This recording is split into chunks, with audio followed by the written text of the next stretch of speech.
And welcome to FISM News. I'm Samuel Case. And I'm Renata Kiss. And tonight, Trump holds a massive rally in the Bronx. Meanwhile, Israel finds the bodies of more hostages. And Louisiana criminalizes the abortion pill.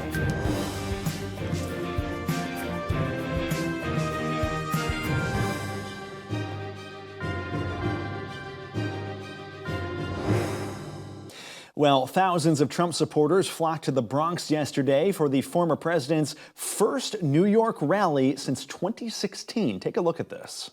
It's a city that produced generations of everyday American heroes who willingly spilled their blood and gave everything they had to make America into the greatest nation in the history of the world. Above all, this is the place that every one of us here today has been proud to call our home, our town, our city.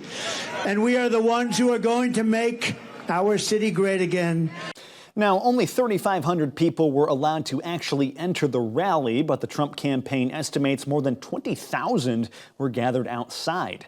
During his speech, Trump lamented what he called a city in decline while railing against New York's soft on crime policies.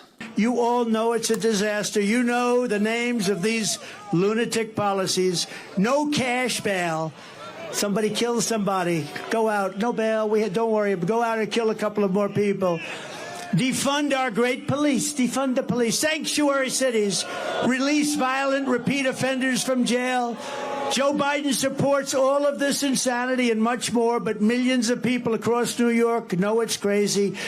Trump's ongoing hush money trial has forced him to hold rallies in areas close to New York itself. Earlier this month, he drew a massive crowd of more than 100,000 people at a rally in Wildwood, New Jersey. Meanwhile, conflict over the border crisis intensifies. Yesterday, the GOP Senate voted against another attempt to resurrect the Emergency National Security Appropriations Act. In February, Republicans shut down the original bill, which included support for Ukraine, for fear it would only give amnesty to thousands of illegal immigrants. However, Majority Leader Chuck Schumer resurrected a standalone version of that bill to address the border. Republicans were outraged by the move as they saw it as nothing but political theater. 6 months before an election, Chuck Schumer and the Democrats have got religion on border security. It doesn't make any sense. It doesn't even pass the smell test. Joe Biden opened the southern border. Joe Biden can close the southern border, and it's really that simple. That was Republican Senator J.D. Vance. Likewise, Republican Senator Roger Marshall called the bill a political camouflage. Even the Democrat who wrote this bill says the border never closes it. That's what the Democrat says. The border never closes. This was never a border security bill. This was political camouflage for Joe Biden and at-risk senators like John Tester up in Montana. So they could say they voted, they supported a bill that supposedly secured the border. But it doesn't. This bill did not secure the border. It actually made it worse. All they have to do, remember, all Joe Biden has to do is go back and implement remain in Mexico, and the problem's fixed, at least for the meantime.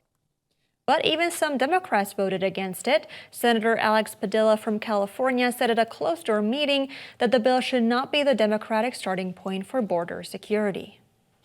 And in the House, Republicans have now advanced their bill to block non-citizens from voting in Washington, D.C. That bill passed 262 to 143 yesterday, with 52 Democrats voting alongside Republicans. D.C. passed a law back in 2022 permitting non-citizens to vote in their local elections. Texas Representative August Pfluger, who introduced yesterday's bill, says the D.C. law could have a major impact, though, as local elections are often decided by close margins. They're encouraging people to vote for mayor, for attorney general, for members of the State Board of Education, and more. And some may argue that, yes, these are just local elections. Well, they're democratic elections that regularly determine taxation, the criminal code that I just referenced, and the election of the various city council members who decide ordinances like who gets to vote. Maryland Representative Jamie Raskin led the Democratic opposition to the bill, saying, quote, "At the local level, everybody has the same basic interest." Meanwhile, House Republicans are also looking to increase the penalties for non-citizens illegally voting in federal elections as well. And still in the House, Republicans grilled even more college leaders yesterday over the lackluster response to anti-Israel protests. FISM's Ian Patrick has more. Another group of university leaders were called before Congress yesterday to defend the decisions they made regarding how to handle anti-Semitic protests on their campuses. The House Education and the Workforce Committee hosted the presidents of Northwestern and Rutgers universities, as well as the president of the University of California, Los Angeles. Also in attendance was Frederick Lawrence, who is the former president for Brandeis University and the former dean of the George Washington University Law School. But the hearing took a particular focus on the current university presidents, who all claimed that they acted as quickly and effectively as possible to bring down illegal anti-Israel encampments. As I watched what was unfolding and at encampments across the country, I believe that the danger it posed grew every day it stayed up. Talking with the students about leaving voluntarily. This was the path we took, and the encampment came down in just 5 days. We did not give in to any of the protesters' demands, and the commitments we made are consistent with our values. At Rutgers, this war has been a tragedy for our Jewish and Palestinian communities. Many in our community, searching for a way to curtail this tragedy, have turned to activism and protest. During this period of heightened fear, anxiety, and polarization, Rutgers has focused on 3 essential priorities: to ensure the safety of our community, to affirm and uphold our policies, and to promote dialogue and education. The First Amendment obligation to protect free speech on campus, and the obligation under federal laws to protect students from discrimination and harassment. This balance is often difficult to achieve, and it has been especially difficult since October 7th. Now, despite such claims, Republicans were less than happy with their testimonies. Committee chairwoman, Representative Virginia Fox, for instance, decried the capitulating attitude of the presidents during her opening statement. Each of you should be ashamed of your decisions that allowed anti-Semitic encampments to endanger Jewish students. Mr. Schill and Dr. Holloway, you should be doubly ashamed for capitulating to the anti-Semitic rule breakers. One particular heated moment happened during questioning from New York Representative Elise Stefanik, who honed in on Northwestern President Michael Schill. Here's that exchange. President Schill, the ADL released its report card for universities' responses to anti-Semitism, and you're aware that Northwestern was the only university whose grade was downgraded, correct? Yes, I am aware of that. And isn't it also true that the Northwestern earned an F for your failure to respond and combat anti-Semitism, and they called for your resignation? Is that correct? I have great respect for the ADL. I'm not asking your respect for the ADL. I'm asking, is it a fact that you earned an F and they called for your resignation? I have great respect for the ADL. I am sad that they gave Northwestern But an it's F. true. You got an F. Democrats, for the most part, were in agreement that the encampments were a problem to address. However, many expressed exasperation over what they said was a lack of action on the side of the Republicans. This is Ian Patrick reporting for FISM News. Thank you so much for that report, Ian. Meanwhile, still on college campuses, hundreds of Harvard graduates walked out of their commencement ceremony yesterday shouting "Free Palestine." Harvard is one of the many college campuses that Ian just talked about that have been rocked by weeks of anti-Israel protests. The walkout comes only a day after the school announced that 13 students who participated in an encampment protest would not be receiving their diplomas. Harvard's interim president recently overturned suspensions for those students, but the school's governing board ruled they're still not in good standing with the school and therefore are not eligible for their degrees. That decision sparked immense backlash from students, and critics also say Harvard is now jeopardizing the future of those students. Meanwhile, the Supreme Court rejected a claim yesterday that illegal racial gerrymandering was behind a South Carolina redistricting plan. That map moves thousands of black voters from the Charleston district, which has swung between parties in the past few elections. But the top U.S. court ruled 6-3 in favor of the state. Justice Samuel Alito wrote that the NAACP presented no direct evidence to support their allegations of racism. He suggests the preferred map was drawn to protect the current Republican incumbent, which is not against the Constitution. According to Politico, the Supreme Court's ruling will make gerrymandering more effective for parties. And we'll get into international news when we get back, so stay tuned.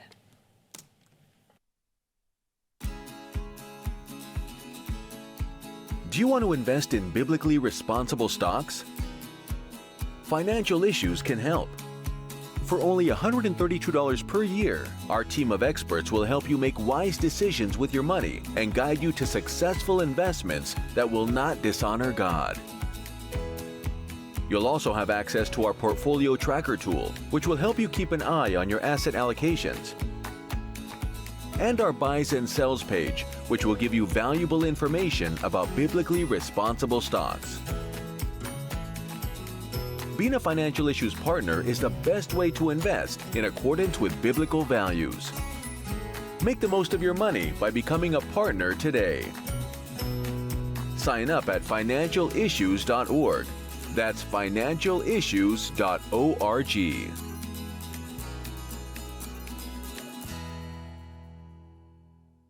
For $28, you can sponsor an ultrasound scan that will enable an abortion-minded woman to hear the heartbeat of her baby. 90% of the time when this happens, that sound will change a woman's mind and cause her to keep the baby. And guess what? An anonymous donor is matching your gift. For every 200 scans underwritten, an ultrasound machine will be purchased and placed in a life-saving preborn clinic. Go to preborn.com/FISM to give today. That's preborn.com/FISM. What can you tell our listeners about the benefits of being a partner? It's blessed me with an opportunity to help further the kingdom in a small way, which matters a lot because God takes small things and makes them big. The blessing really has been to be able to take care of my family, but also take care of the kingdom. Going to bed knowing that not only are you correctly managing your investments, but you're doing it in a God-honoring way.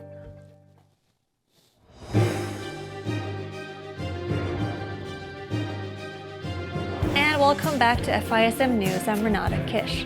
Well, let's continue with our international coverage here. The U.S. announced recently that it will consider Kenya as a major non-NATO ally amid growing Russian and Chinese presence in Africa. President Biden met with Kenya's President William Ruto yesterday to strengthen their relationship. Here's Biden with the announcement.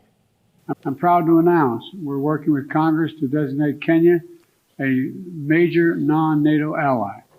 That's a fulfillment of years of collaboration. We're launching a new era of technological cooperation between the United States and Kenya. That means new partnerships with industry, artificial intelligence, semiconductors, and cybersecurity.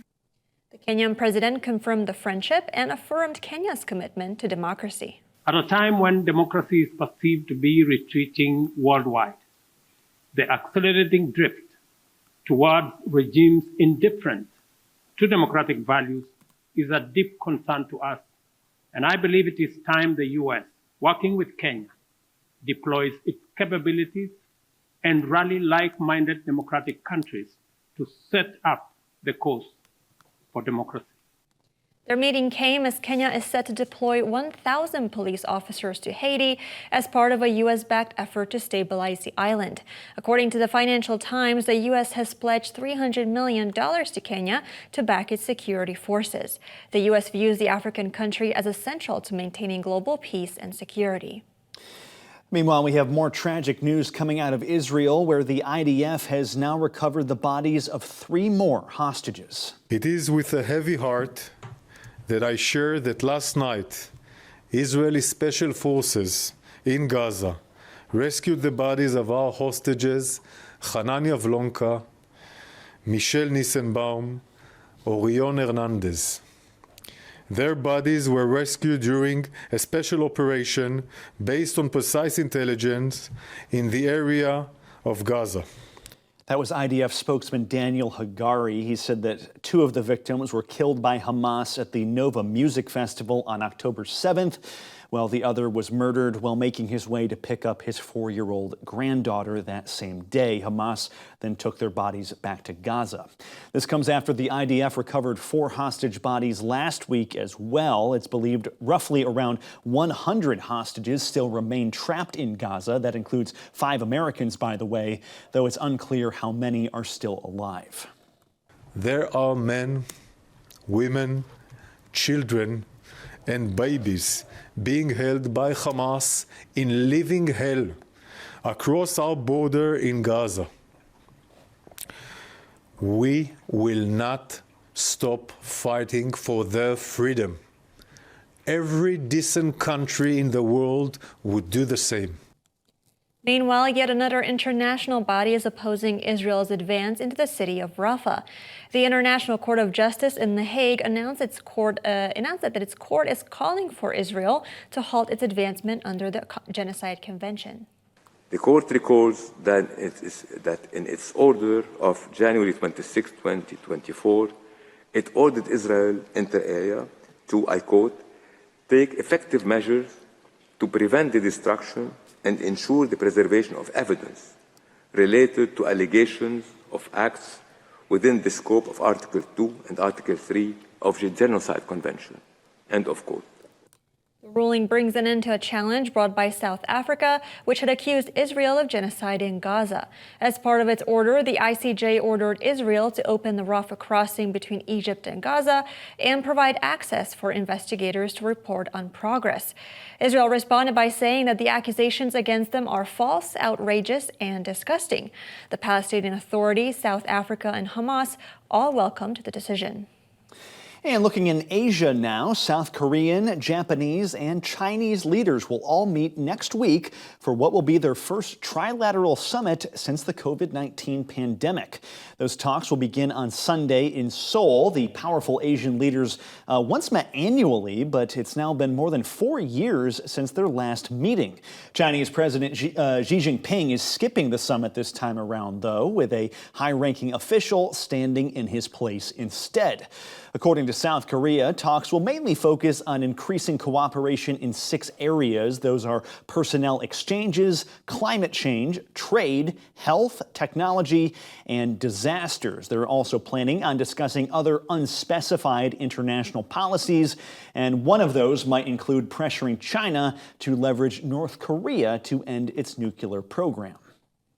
And speaking of China, the country held new military drills around Taiwan as strong punishment. The BBC reports that China started a 2-day military drill around the island as a response to Taiwan's commitment to self-determination.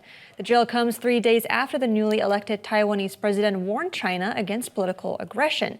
China holds the view that Taiwan belongs to Beijing, but the island views itself as an independent nation. The Taiwanese Defense Ministry called China's latest military drills irrational provocations. Taipei responded to Beijing by dispatching naval, air, and ground forces to defend the island's sovereignty. According to Taiwanese media, a Chinese military expert said the drills are intended to simulate a full-scale armed invasion of Taiwan. And we have more news coming up next, but first let's go to Seth Udinsky for a moment in history.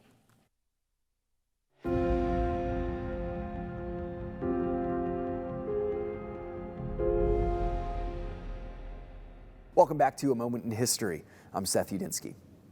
In the mid-1850s, the United States lived under a deceiving sense of peace. So the nation had survived the scare of 1850 with the creation of the Compromise of 1850, and it seemed that northern and southern states could at least still peacefully coexist with each other, even as one region outlawed slavery and the other depended on it in many ways. In the mid-decade, the man who served as U.S. president seemed to embody this reliance on an uneasy truce of sorts that proved unstable in the following years as the nation barreled to secession and finally all-out war. This man was Franklin Pierce, the 14th president of the United States. Now, Pierce was a northerner who tried, albeit unsuccessfully in the end, to appease southern wishes while still maintaining a stable relationship between North and South. He was born in 1804 in New Hampshire and entered the legal practice, which laid the foundation of his career in politics. Now, he also fought in the United States military. This was during the Mexican-American War of the 1840s. His service in the war, built upon the foundation of a career in politics, earned him the Democratic Party ticket in 1852, and he won the election narrowly against his Whig opponent, Winfield Scott. Now, Pierce had some aggressive policies in place in terms of international affairs, but we cannot talk about the 14th president without looking at the tension at home. And this tension, by the way, was rising between slave and free states. So the tension centered around the westward expansion of the Union. Laws were in place under the Compromise of 1850 that were supposed to prevent conflicts between pro-slavery and anti-slavery pioneers as they established land in westward territories by essentially limiting the expansion of slavery.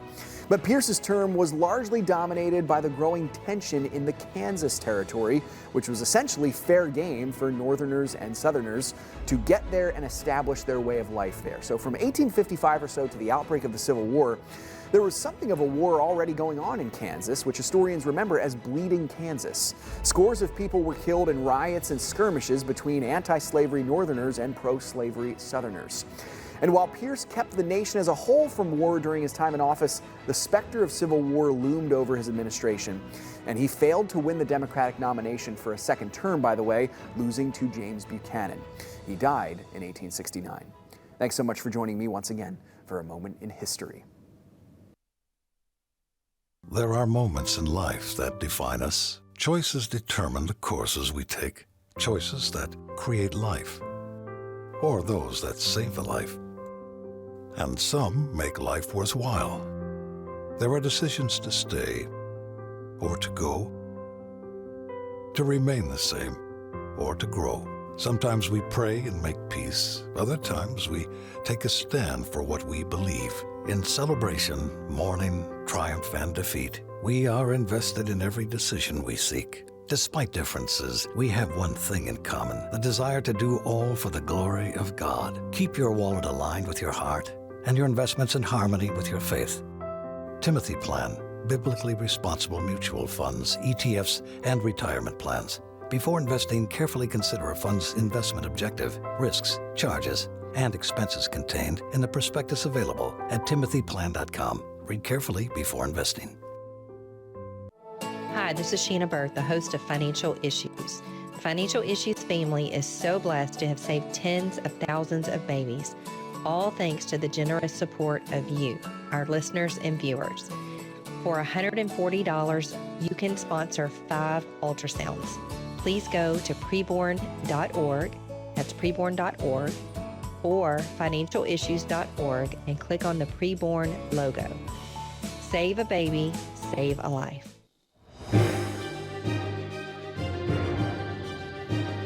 Hey, and welcome back to FISM News. I'm Samuel Case. We begin our coverage for this segment with this. That is rail company Norfolk Southern. They've now agreed to pay a whopping $310 million in damages for the toxic train derailment in East Palestine, Ohio.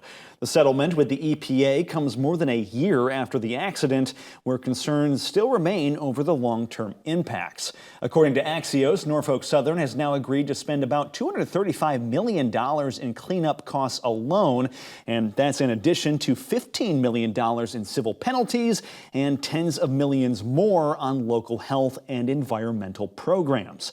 All this comes on top of a separate $600 million settlement the company reached with East Palestine residents earlier this year. Meanwhile, the DOJ is suing the ticketing giant Live Nation over antitrust issues. Following Live Nation's acquisition of Ticketmaster, the DOJ accused the company of monopolizing live ticketing. The department also alleged that Live Nation's actions freeze innovation and bend the industry to their own benefit. The DOJ wants to break up the company to protect consumers and competitors, in their view. Here's what AG Merrick Garland had to say about the case. Live Nation relies on unlawful, anti-competitive conduct to exercise its monopolistic control over the live events industry in the United States and over the fans, artists, independent promoters, and venues that power the industry. The lawsuit says Live Nation alone controls about 60% of concert promotion at major venues, while it controls 80% or more of major concert venues' primary ticketing. Live Nation responded by saying the DOJ doesn't understand how entertainment economics works. They said the department ignores the fact that the bulk of service fees go to venues and that competition has steadily eroded Ticketmaster's market share and profit margin. And more legal news, we now turn to one of the largest shakeups in the history of college sports. That is, the NCAA and 5 powerhouse conferences agreed yesterday to a $2.5 billion settlement that for the first time ever opens the door for universities to directly pay their student athletes. The deal basically upends a college sports model that's been in the place for the past 100 years. Under that deal, Division I athletes from the past 8 years are eligible for a payout, but only if they drop complaints in 3 different antitrust cases. The agreement also creates a revenue sharing plan that allows each school up to about $20 million per year to pay their athletes, and if a judge signs off on the plan, it could go into effect as early as next year. Meanwhile, Louisiana is criminalizing abortion pills. Republicans in the state passed a first-of-its-kind bill that could criminalize the possession of abortion pills without a prescription. The Senate passed the legislation 29-7 yesterday, following the House.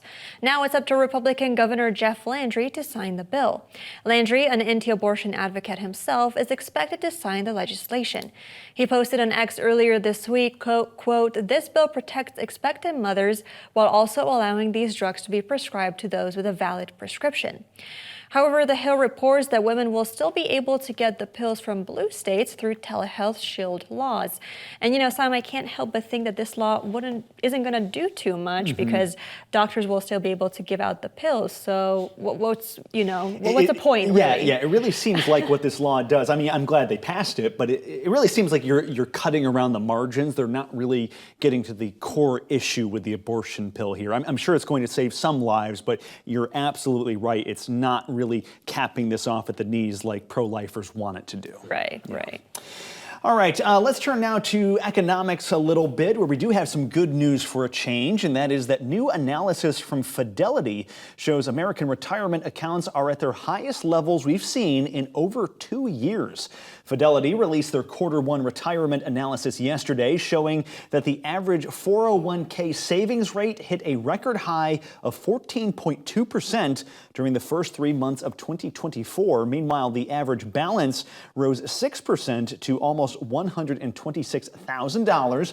At the same time, IRAs, they rose 10% to an average balance of about $128,000, with 403bs also rising 7% to $113,000. Fidelity chalks up these gains to a recent boost in the market and also increased savings rates.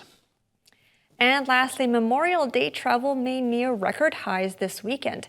AAA predicts there will be 43.8 million travelers this year. That's a 4% increase from last year, but it's just shy of the 44 million record set in 2005.